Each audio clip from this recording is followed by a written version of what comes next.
কাকাবাবুর চরিত্রে কোনো দাগ থাকতে পারে না। শোনো, কিন্তু আমি কি মানুষের সমাজে মুখ দেখাতে পারছি না? জানো, মা মারা যাবার পর থেকে বাবা প্রায় দিনই বাইরে বাইরে ঘুরে বেড়াতেন। মাঝে মাঝে মনে হয় কি জানো, আমি ঘর ছেড়ে তোমার কাছে চলে আসি উদাস। আমার কাছে? যা নিজেরই দুবেলা খাবার জোটানো, সে তোমাকে কি খাওয়াবে বলতে পারো? এদিকে তো মাসিক বাড়ি ভাড়া বাকি পড়ে আছে। মাঝে মাঝে টাউনের ফুটপাত থেকে বসিয়ে দু একটা বিক্রি ঘর, তাই দিয়ে আবার রং তুলি কিনা।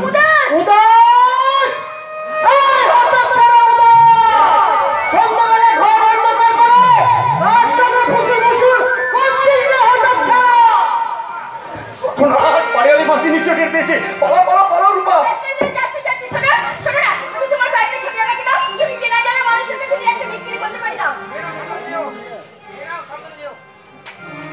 আর সাবধানে যাও, যাবার সময় মাসিমার মুখোমুখি পড়ো না যেন। মুখোমুখি বলে না, আমি সোজা বলে দেবো, আপনাদের এই চরিত্রহীন ভাড়াটে না তার বউকে ছেড়ে দিয়ে আমার সঙ্গে প্রেম করছে, চুটিয়ে প্রেম করছে।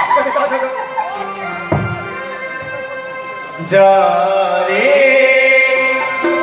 যারে ওরে যারে পাখি। বলি সন্ধ্যাবেলায় ঘর অন্ধকার করে তার সঙ্গে সোহাগের গান গাইছিস, বলি মেয়েটা কে?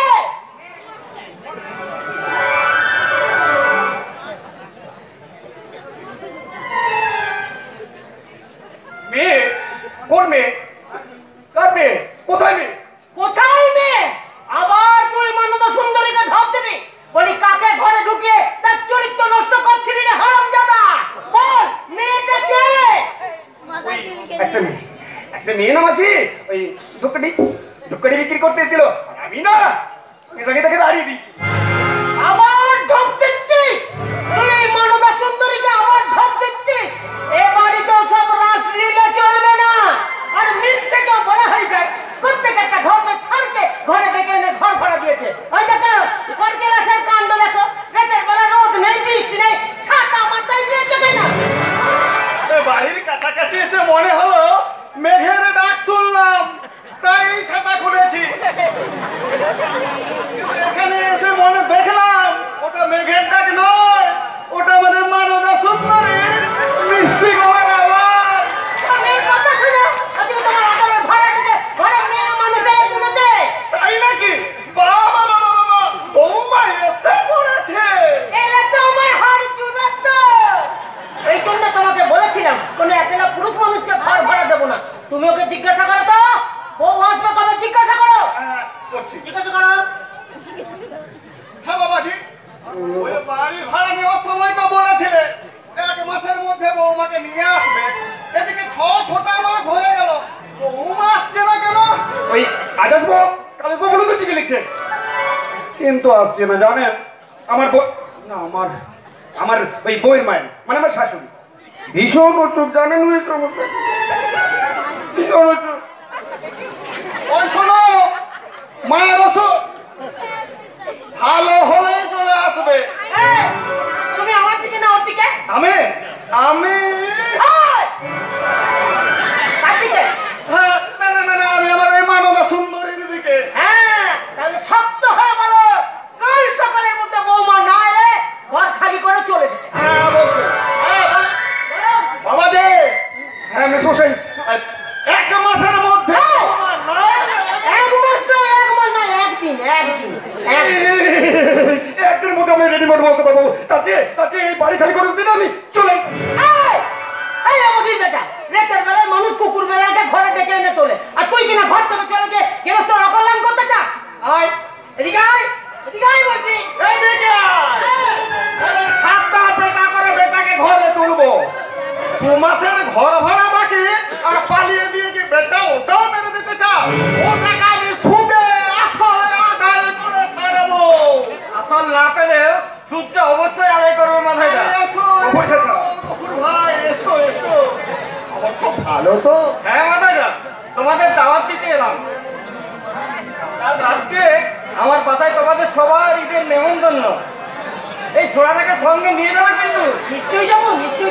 আমি তো সারাটা বছর হাঁ করে বসে থাকি তোমাদের ওই ঈদ মহরমে যাওয়ার জন্য। আজকাল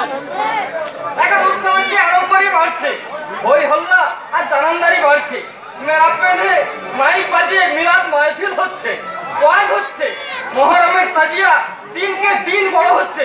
আর তাই তো বড় ভয় হয় মাথায় না। তুমি আমি 7 পুরুষ পাশাপাশি বাস করছি, তোমাদের জলদুর শুনে আমাদের মন প্রাণ নেচে ওঠে। আবার রমজান মাসে যখন রোজা রাখি তখন সন্ধ্যাকালের ইফতারে তুমি গাছের লেবু, কলা, নারকেল পাঠাও। কেন পাঠাবো না, কেন পাঠাবো না? ভাই বলো, বন্ধু বলো, আবার সবই তো তুমি। এই দুনিয়ায় আমাদের 2 ভাইকে কেউ আলাদা করতে পারবে না। কি করে করবে? আমাদের তো একটাই রবীন্দ্রনাথ, একটাই নজরুল, হাসান রাজা, লালন ফকিরের গান আমাদের বুকের বারান্দায়। বাস তারে ধরতে পারলে মন পেড়ি, তারে ধরতে পারলে মন পেড়ি, দিতাম পাখির পাড়া।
সরকারি চিঠি কেন রে সুবল? কিসের চিঠি? তুমি কাল বদলি হয়ে গেছো, আজকে ট্রান্সফার ওই বলরামপুর গোডাউনে।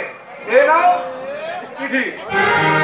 সে কি রে, আর মাত্র 2 বছর চাকরি বাকি, এই বুড়ো বয়সে আমাকে বদলি করে দিল। কেন রে সুবল, কি হয়েছে? তোর কাকাকে হঠাৎ বদলি করে দেওয়া হলো কেন? বুঝতে পারছো না মানদা, আমি যে ওই পরিতোষ সরকারের সব মাল গোডাউনে আটকে রেখেছি, ওদের কাছ থেকে তো আমি 1 পয়সাও ঘুষ খাইনি। তা নিশ্চয়ই তোর ইঞ্জিনিয়ার সাহেব পেছন থেকে কলকাঠি মেরেছে। ছি ছি ছি মেশমশাই, কার সম্বন্ধে কি বলছেন? ভুলে যাবেন না, ও আপনাদের একমাত্র সন্তান। না বলো, আমার সুভাষ কখনো এমন কাজ করতে পারে না। এ কথা আমি কিছুতেই বিশ্বাস করি না। আমার সুভাষ পারে না। কিন্তু আমি তাকে ঠিক চিনতে পেরেছি মানদা। তা সুবল, আমার জায়গায় এখানে কে এলো জানিস? আমি আমার এখানে ওপরের ওই গাড়িতে অনেক বেশি, আর অনেকদিন হলো সবার তাকে ধরেছিলাম। এতদিনে সে আমার মুখ রেখেছে। বাহ, চমৎকার! নিজের বাবাকে বদলি করে সেই জায়গায় তোকে নিয়ে এলো। আরে তাতে কি হয়েছে? তোর মুখ রাখলো। আরে তাতে কি হয়েছে? টাকা তো 1 পয়সা বুঝতে না।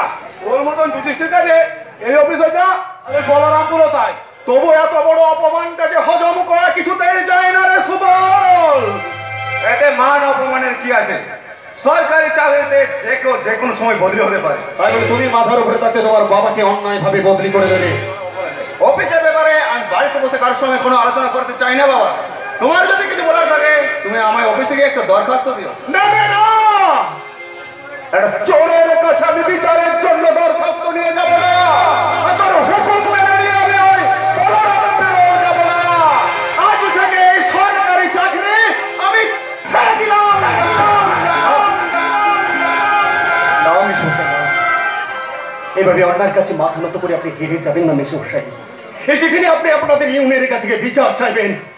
এই বলদা, সারা জীবন সৎভাবে চাকরি করে এসছো, আজ করো অন্যায়কে বস্ত্র দিয়ে নিজের চরিত্রে অসম্মান করতে পারবে না। এইভাবে বাবাকে তার ছেলের বিরুদ্ধে উস্কে দিচ্ছে সুরাজ। একজন সরকারি কর্মচারীকে তার অত্যাচারী উপর পালার বিরুদ্ধে সংগ্রামের সাহস যোগাচ্ছি। বাপ ছেলের সম্পর্ক তো বাড়িতে, তা বাড়িতে বসে তুমি অফিসের ব্যাপার নিয়ে মাথা ঘামাচ্ছ কেন? একজন ভাড়া হয়ে তুই আমাকে অপমান করে কথা বলে। তুমি তো ভালো সুভাষদা, তুমি তো এই বাড়িতে জন্মগ্রহণ করছো। 10 মাস 10 দিনের জন্য ওই মাসিমার মাতৃগর্ভটাকে ভাড়া নিয়েছিলে, তাই রক্তের ঋণ কাকে বলে সেটা তুমি শিখতে পারোনি সুভাষদা। শিখিয়ে দেব। আমি শিখিয়ে দেব। এই চিঠি নিয়ে আমি ইউনিয়নের কাছে যাব, সেখানে কাজ না হলে হাইকোর্টে যাব, সুপ্রিম কোর্টে যাব। তোমার ইঞ্জিনিয়ারকে কাজ করার পায়ে হাত দিয়ে তাকে ক্ষমা চাইতে হবে। জলে বাস করে কুমিরের সঙ্গে ঝগড়া করতে চাও? তুই চুপ কর সুবল। এই ফোর্থ ক্লাস স্টাফ এই ইঞ্জিনিয়ার কোনো কিছু ক্ষতি করতে পারবে না। একজন ফোর্থ ক্লাসের বাড়িতে যে ইঞ্জিনিয়ার সাহেবের কোনো জায়গা হবে না। তোর মা হওয়ার অনেক আগে ওই মানুষটার বউ হয়ে আমি এই বাড়িতে এসেছিলাম। তাই ওই মানুষটার অপমান হজম করে তোর মতো ইঞ্জিনিয়ারে আমি মা হতে চাই না। যা, বেরিয়ে যা, বেরিয়ে যা তুই এখানে এই মুহূর্তে। বাবা, ওরে যে বাঁশের চাঁচ দিয়ে মানুষের নাড়ি কাটা হয়, ওই বাঁশের খাটে চেপেই সে একদিন শ্মশানে যায়। তোর মাই যখন সব সম্পর্কের নাড়ি কেটে দিয়েছে, তখন আর এই ঝাড়ের বাঁশকে বাড়িতে রেখে কি লাভ? বেশ, আমি বলে যাচ্ছি বাবা, একদিন নাকে খানে খত দিয়ে তোমরা আমার পরিচয় ভিক্ষে করবে, কিন্তু আমি কোনোদিন বাড়িতে শুধু ফেলতে আসবো না। আজকের দিনে ঘুষ খাবো না, ছেলের সঙ্গে আবস করবো না, এসব কথা যারা বলে তাদের জায়গা হয় জঙ্গলে, গভীর জঙ্গলে। এক কথায় সব সম্পর্ক ছিঁড়ে দিয়ে চলে গেল। সুভাষ দাস এক পা বাড়িয়ে রেখেছিল গোবর চাচা, মাসে মাস শুধু আরেক পায়ের লজ্জার বাঁধনটা কেটে দিয়েছে। ছেলে বউয়ের জন্য দক্ষিণে ঘর তুললাম, নতুন খাট বিছানা কিনে নিয়ে এলাম। অর্কিয়া তোমার খালি থাকবে নাকি মানবা? মনটাকে বড় করতে পারলে দেশে সন্তানের কোনো অভাব নেই গো। ও নিয়ে তুমি কোনো কিছু দুঃখ করো না মানবা। আমি যাই একবার ইউনিয়নের সেক্রেটারির সঙ্গে একবার দেখা করে আসি। এখনই তো এলে, আবার এখনই চলে যাবে? হ্যাঁ গো হ্যাঁ, সাপে কাটলে তখনই তাগা বাঁধতে হয়। আরে কি যে সে সাপ মানবা, কাল কেউ পেরেছেও যে বিষাক্ত সন্তানের সাপ মানবা, সন্তানের সাপ।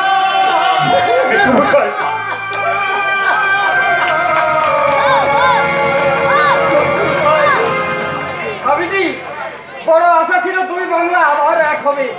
নতুন যুগের ছেলেরা সব জাতি ধর্ম সম্প্রদায়ের বেড়া ভেঙে দেবে, কিন্তু তারা যদি বাপ ছেলের সম্পর্কের মাঝেই কাঁটাতারের বেড়া তুলে দেয়, তাহলে আমাদের এই মিলনের ছবিটা কে আঁকবে? ভাবিজি, মিলনের ছবিটা কে আঁকবে? ছবিটা কে আঁকবে?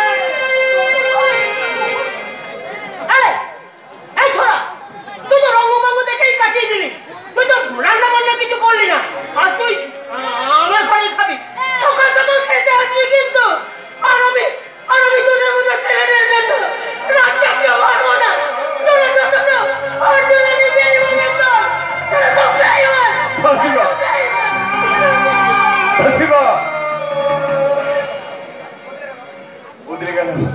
বদলে গেল প্রতিদিন প্রতি মুহূর্তে মানুষের সম্পর্কের ছবিটা বদলে যাচ্ছে। প্রত্যেকটা হৃদয় আজ কার্গিল সীমান্তের মতো রক্তা, লোভ আর লালসার হানাদার সেখানে আগ্রাসী থাপা বসেছে। তবু এই অন্ধকারও আমি মিলন সূর্যের ছবি রাখবো, নতুন মানুষের ছবি, নতুন ভালোবাসার ছবি।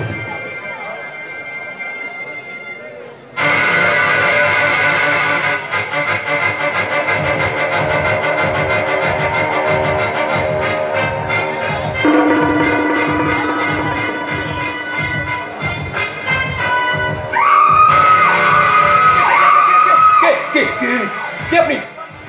চুপ শালা, কোনো কথা বলবি না, না তা সিধা একদম চলে যা। আমার কোনো ছোট করছে না, আমি কি অনেক করেছি? আমি যা বলছি তার জবাব দে। এ ঘরে তুই ছাড়া আর কে থাকে? আমি একা থেকে আমি এই ঘরে একা থেকে। চম্পা, আবে চম্পা, ভিতরে আয় নাবে, সিধা ভিতরে আয়। আসলে তুমি কি তাই জানি না, আবার অন্য কাকে এখানে ডেকে আছো। একটা কথা বললে একদম শালা চালিয়ে দাও। আহ ইউসুফ, যার কাছে আশ্রয় চাইতে এসেছো তার গলায় ছুরি ধরতে লজ্জা করছে না? ছেড়ে দাও, ওকে ছেড়ে দাও। তোর মনটা খুব নরম আছে রে চম্পা। ले अपना भी घर देखे ले, রাত্রিটা এখানে থাকবি। এখানে থাকবে ওরে? না না না না, তাকে যেতে দেবো না। কি চলুন নাকি?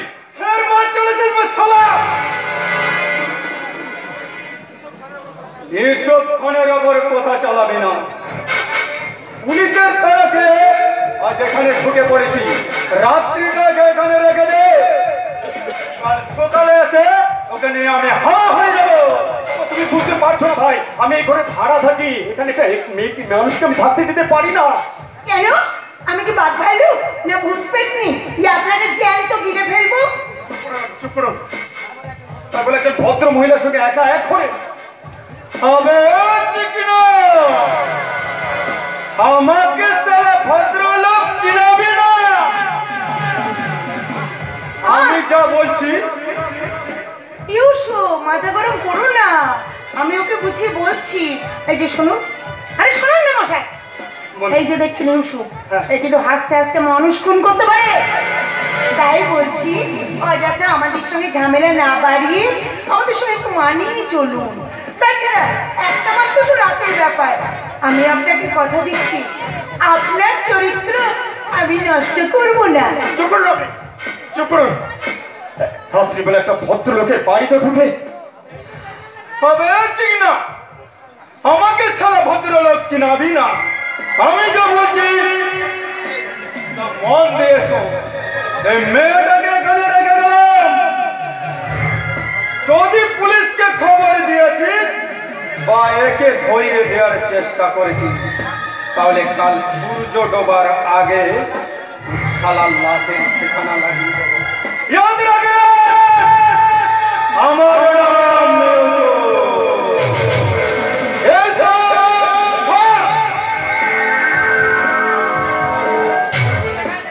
ইউসুফ, আজকে রাতটা তো তুমি এখানেই থেকে যেতে পারতে। না না, ওকে তো শালা কেউ ছিল না, কিন্তু আমার ছবি শালা সব পুলিশের পকেটে থাকে। তাই চলে গে চম্পা, খোদা হাফেজ।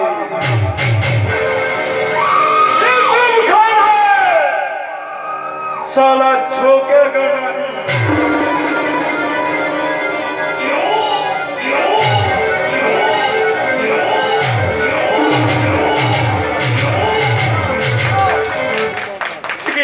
গলায় ছুরি ধরে একটা মেয়ে মানুষকে ঢুকিয়ে দিয়ে গেল। এখন এখন কেউ দেখে বলে আমি কি তার জবাব দেবো? আপনি কি জবাব দেবেন সেটা আপনিই ঠিক করবেন। চুপ করুন আপনি, আমি আপনার সঙ্গে কথা বলছি না। চুপ করুন। এসে যখন পড়েছি কথা তো বলতেই হবে। আমি আবার বেশিক্ষণ কথা না বলে থাকতে পারি না মায়েরি। তাহলে বাড়ি যান, বাড়ি গিয়ে একা যত ইচ্ছে একা একা বকবক করুন চান। মায়েরি আর কি, ইউসুফের হুকুম ছাড়া আমি এখান থেকে একটা পাও নড়ছি না। তার চেয়ে কি করা যায়, কি করা যায়, কি করে হয়েছে, আসুন আমরা দুজনে একটু জমিয়ে গল্প করি, কেমন? আচ্ছা, আপনি বিয়ে করেছেন? না করিনি। কেন করেননি? করিনি বেশ করছি, তাতে আপনার কি গায়েছে? 100 বার যায় আসে, 1000 বার যায় আসে। শুনুন, এই অবিবাহিত পুরুষগুলোকে না আমি দুধ চোখে দেখতে পারি না। এই বন্ধ ঘরে একলা পেয়ে আপনি যদি আমার সঙ্গে ফুলসজ্জার রিহার্সাল শুরু করে দেন। ছি ছি ছি ছি ছি ছি, একজন অচেনা পুরুষ মানুষ সম্পর্কে এই কথা বলতে আপনার লজ্জা করছে না? তা করছি না, কারণ আপনার মতো অচেনা পুরুষের পাল্লায় পড়ে না লজ্জার পাখিটা আমার জীবন থেকে পুরো করে উড়ে চলে গেছে। আমি কার পাল্লায় পড়লাম? বেশ বেশ বেশ বেশ বেশ বেশ, আর একটাও খারাপ কথা বলবো না। চলুন চলুন, বিছানায় চলুন। পিছনে যাবো মানে, ভিতরে যাবো মানে? মানে আমি শুভ কোথায়?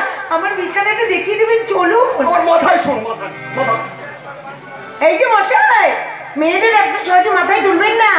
ওই যে শোনেননি, দেবাদিদেব মহাদেব পার্বতীকে মাথায় তুলে কি বিপদেই না পড়েছিল। শেষে 51টা খণ্ড করে তবে সে বোঝা নামাতে পেরেছিল। আস্তে আস্তে, অত জোরে হাসবেন না। ভগবান, আজ আমি কারো মুখ থেকে উঠেছিলাম কে জানে। ও বাবু, কি ভাবছেন? ভাবছি আমি যদি একটা মানুষ খুন করি তাহলে আমার কত দিনের চেয়ে হতে পারে।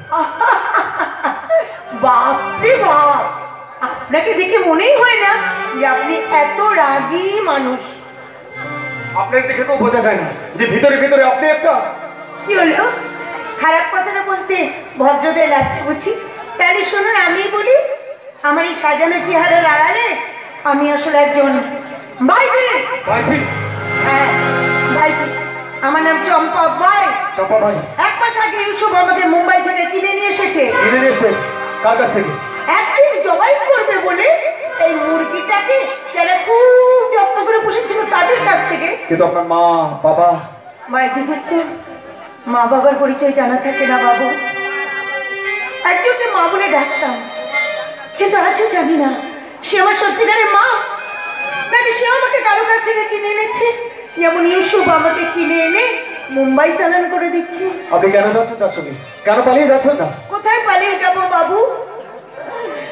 বিয়ের পর মেয়েদের যেমন বাপের বাড়িতে আশ্রয় হয় না, তেমনি বিক্রির পর আমাদেরও পুরনো জায়গায় আশ্রয় হয় না। তাই যতদিন বাঁচবো এইভাবে স্রোতের ফুল হয়ে এক ঘাট থেকে আরেক ঘাটে ভেসে বেড়ানো, এই বাইজের নিয়তি বাবু, এই বাইজের ভাগ্য। কি বলছেন আপনি? কেন মেনে নিচ্ছেন জীবন? কেন পুলিশের কাছে যাচ্ছেন না? গিয়ে কি হবে বাবু? পুলিশের কাছে গেলে ওরা হয়তো আমাকে জেলখানায় ভরে দেবে, নয়তো কোনো উদ্ধার আশ্রমে পাঠিয়ে দেবে। সেই জীবনটা যে এর চেয়েও বেশি নরকময়। কিন্তু একবিংশ শতাব্দীতে আপনি কেন মনুষ্যত্বের অপমান সহ্য করবেন? কেন তো ভালো কাজ করে ছুটি নিয়ে মানুষের মতো বাঁচতে পারবেন না? সেই অধিকারটা তো আপনারাই দেবেন না বাবু, আপনারাই দেবেন না বাবু। আপনারা আমাকে আবার খারাপ জায়গায় পাঠিয়ে দেবেন, আবার আবার বিনা পয়সায় কেউ বা আসবে আমার কাছে মধু লুটতে। না না না না না না চম্পা ভাই, না। এভাবে সমাজের উপর দোষ দিয়ে তুমি তোমার চরিত্রকে চাপা দিতে চাও, তাহলে ইচ্ছে থাকলে ঠিক মানুষের মতো বাঁচা যায়। তাই বুঝি?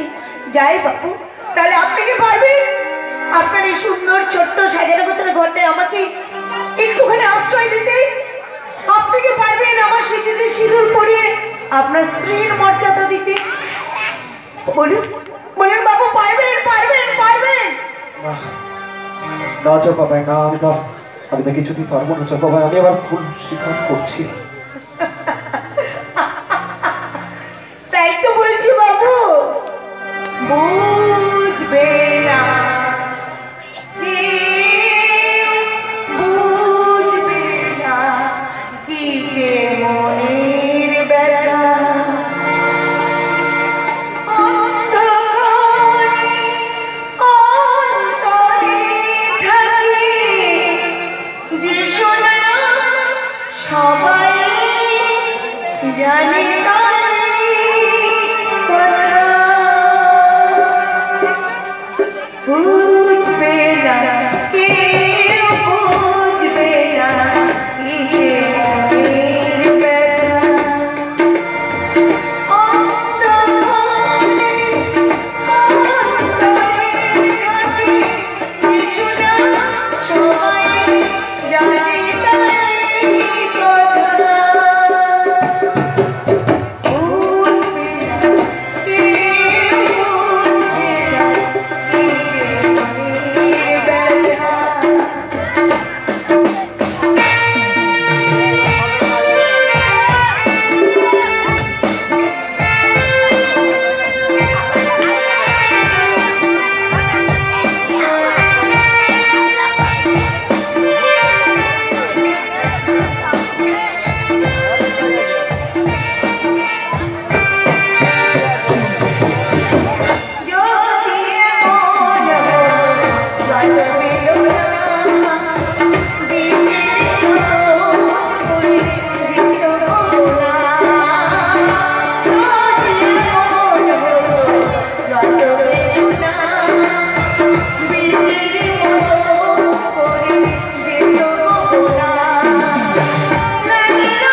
কেঁদো না চম্পা ভাই, কেঁদো না। আজ বুঝতে পারলাম মানুষের জীবন প্রবাহের কিছুই আমরা জানি না, তবু তবু সামান্য জ্ঞান নিয়ে আমরা ভালো মন্দের বিচার করতে বসি। পূর্ণিমা, অমাবস্যা, রঙ্ককুশি। বাবু গো, যে পৃথিবীতে জন্ম নিয়ে পূর্ণিমা অমাবস্যায় মানে যে মানুষের কাছে এক হয়, সেই মানুষের বেঁচে থাকার কি অধিকার আছে বলতে পারে? তাই তো বলছি, আমাকে তুমি মেরে ফেলো, আমাকে তুমি গলায় টিপে মেরে ফেলো, মেরে ফেলো, মেরে ফেলো। কথা বলো না চম্পা, ওকে তো বলো না। আমি অন্ত অশান্তি তোমাকে আঘাত করছি, আমার তুমি ক্ষমা করো চম্পা ভাই, আমার তুমি ক্ষমা করো।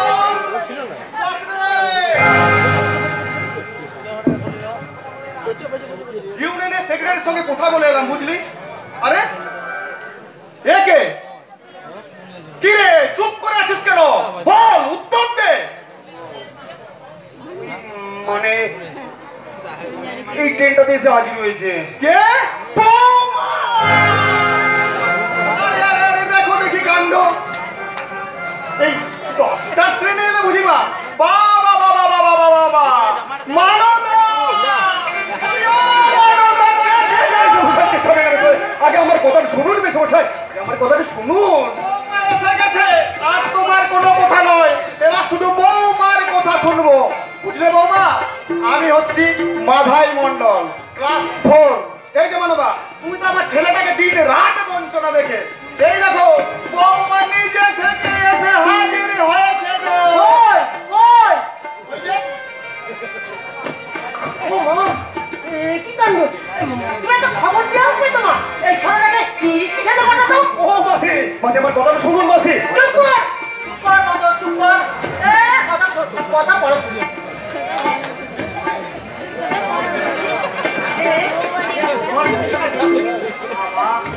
সুন্দর, সাক্ষাৎ ভগবতী। আমাদের ছেলেটাও সাক্ষাৎ ভোলানাথ গো।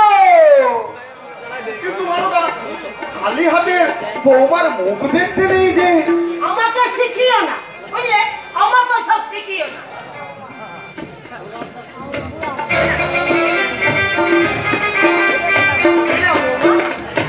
আমার শাশুড়ির মালা আমার ছেলে বইয়ের জন্য তুলে রেখেছিলাম, এটা দিয়ে আমি তোমাকে বরণ করে ঘর ও মাসি, এ কি করছেন মাসি? ও আজ থেকে কাল চলে যাবে।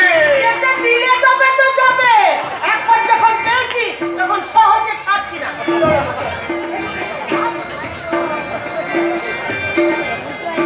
আগে আগে তোমাকে বরণ করে ঘরে তুলবো, তারপর থাকবো মা, থাকবো। আমি তো আপনাদের কাছে থাকতে চাই মা, কিন্তু নিয়তি, ওই নিয়তি চোরাবালি হয়ে আমাকে আমাকে দুর্ভাগ্যের অন্ধকারে টেনে নিয়ে যায়, যেখানে বন্ধু নেই, আত্মীয় নেই, নেই সুখ দুঃখের অনুভূতি। আপনারা আমাকে আঁকড়ে রাখুন মা, আপনাদের ভালোবাসার মাঝে এই হতভাগিনীকে চিরদিন আশ্রয় দিন মা, আপনার পায়ের তলায় এই অভাগিনীকে ঠাই দিন মা, ঠাই দিন। না, পায় নয়, পায় নয় মা, পায় নয়। তোমার জায়গা হলো আমার আমার এই বুকে, এই মায়ের বুকে। মা, মা গো মা।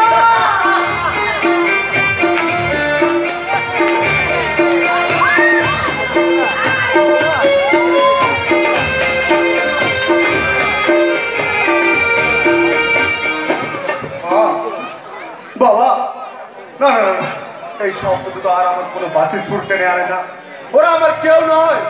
এবার আমি এক নতুন সুর আর ছন্দে নিজের জীবনের গান বাঁধবো। না সুভাষ না, সে গানটা তুমি একা বাঁধবে না, আমরা দুজনে মিলে বাঁধবো। এসো এসো কাছে এসো, তুমি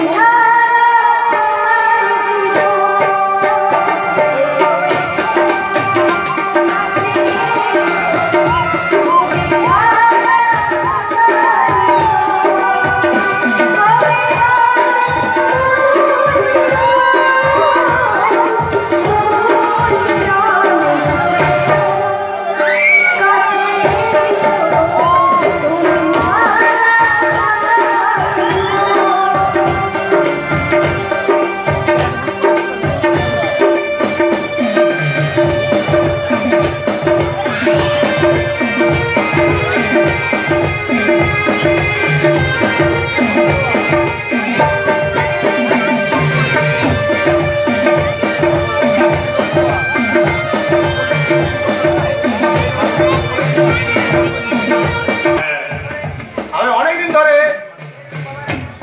এরকম বাবার ছেলে হতে চেয়েছিলাম, যার জন্য